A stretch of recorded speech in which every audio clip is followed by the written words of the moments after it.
Happy Monday to all my folks out there. I am Erica, the founder of Give a Sister a Hug and the host of Mindful Moment will Give a Sister a Hug. And I want to thank you for joining me on this Monday morning.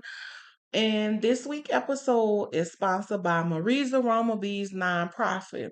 You can find them on Instagram at Marie's Aroma Bees Nonprofit, or you can visit their website at mariesaromabeesmp.com and support them on their new workshop that's coming out, Embracing Entrepreneurship, and also their program, their mentorship program.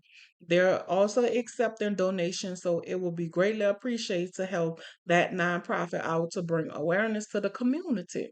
So this week episode is about eating disorder.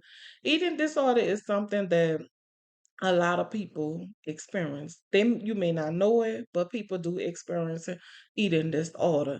And eating disorder have four or five different categories that falls under that. So we're going to take a look at that today. So I'm going to go ahead on and share my screen so that you can see where I'm reading from, and you may want to take note on any information that's on there that you may be concerning about. And, you might want to share with someone, a friend, a family, or a neighbor. So as you see the logo with Mindful Moment will Give a Sister Hug logo. Let's get right into it. What is eating disorder? It is a serious health condition that affects your mental and physical and mental health. Yes, when you have a mental condition, it affects your physical. With eating disorder, you can kind of see it with the physical because some people start losing weight, their body start shaping up, and they're losing a lot of weight. And then let's talk about the condition, including the problems and how you think. How someone with eating disorder, they think about the food, they think about eating it, they think about the weight, the shape, and your behavior, the eating behavior. So they have all this going on. If I eat this food, it's gonna make me gain weight, and all kind of other stuff that they may not eat certain foods because they feel like it's gonna make them gain weight. So they think about those things. So here are the different, like, eating disorder is the main, and then we have subcategory. We have anorexia, which is low body weight. Then we have purging, where they may eat food, but then they come back and purge. And then we have binge eating disorder. That's someone who consume a large amount of food. They just binging off of the food. Then we have restriction food intake. That means they're restricting, which they purging it, because they're gonna find a way to.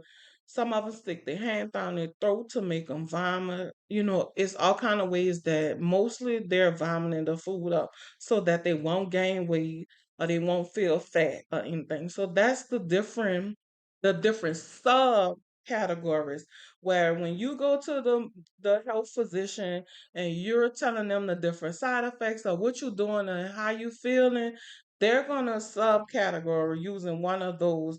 Either you're a bulimic, you have low body weight. They may say, well, you're really slender for your age and your height. You could be a bulimic, or you purging, or you binging. It's someone that's just consuming a lot of food. So it depends on what are the symptoms. Let's talk about who can suffer from eating disorder. Everyone.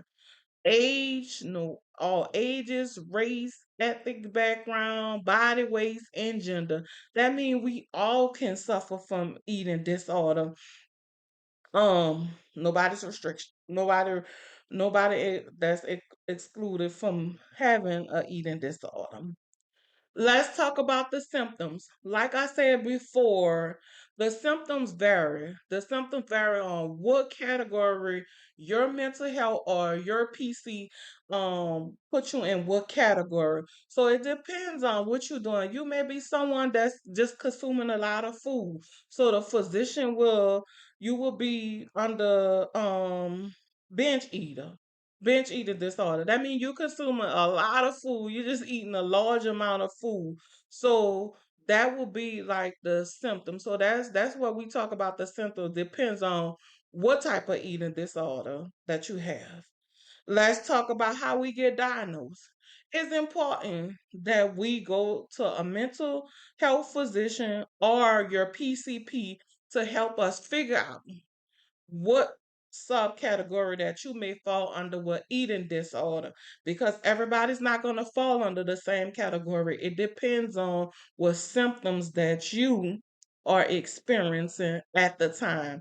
And they may do a physical exam to see, what the triggers in the medicine, the condition, and then they're going to do a self questionnaire, asking you different things like the social anxiety, because people that have eating disorder, you know, they experience social anxiety. That's another mental health that they may be experiencing someone with eating disorder.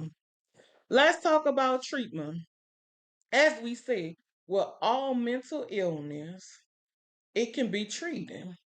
Some mental illness, like eating disorder, as soon as we know our loved ones friend or our neighbors experiencing eating disorder, it's very important that we get them help, because with eating disorder, the long term, they have a long term effect if you don't get it treated as soon as possible. And in some cases, it can cause death if we don't get it treated in time. If we don't get ourselves or loved ones or friends or our neighbors that we know could be possibly experiencing a eating disorder, one of the eating disorders, and they don't get it treated as soon as possible, it can be a long-term problem, and it can lead to death. And they have with the proper treatment. Now, with the proper treatment, as soon as we know that they're experiencing this and we get them to their PCPs or a mental health physician, if they get the right treatment and the right help, they can live. They can gain their weight back. They could get back on a healthy life, because with any mental illness, as long as we getting it treated, you may not be normal, and what I mean like everybody else, but you can still live a healthy life with any mental illness. You just have a little challenging, and we all have challenging life. Just because you suffer with mental illness, that don't make you no different from nobody else. It's just gonna take you a little bit longer to get to where you gotta get there, but guess what? You tend to get there. So with the proper treatment and the proper help, you get to a healthy life. You can live a healthy life with your mental illness. So here are some of the resources that we have here. And like I said, Marisa Mama Bees is our sponsor for every episode that here at Give a Sister a Hug. Mindful Mama will Give a Sister a Hug put out. We have the Suicide Prevention Lifeline.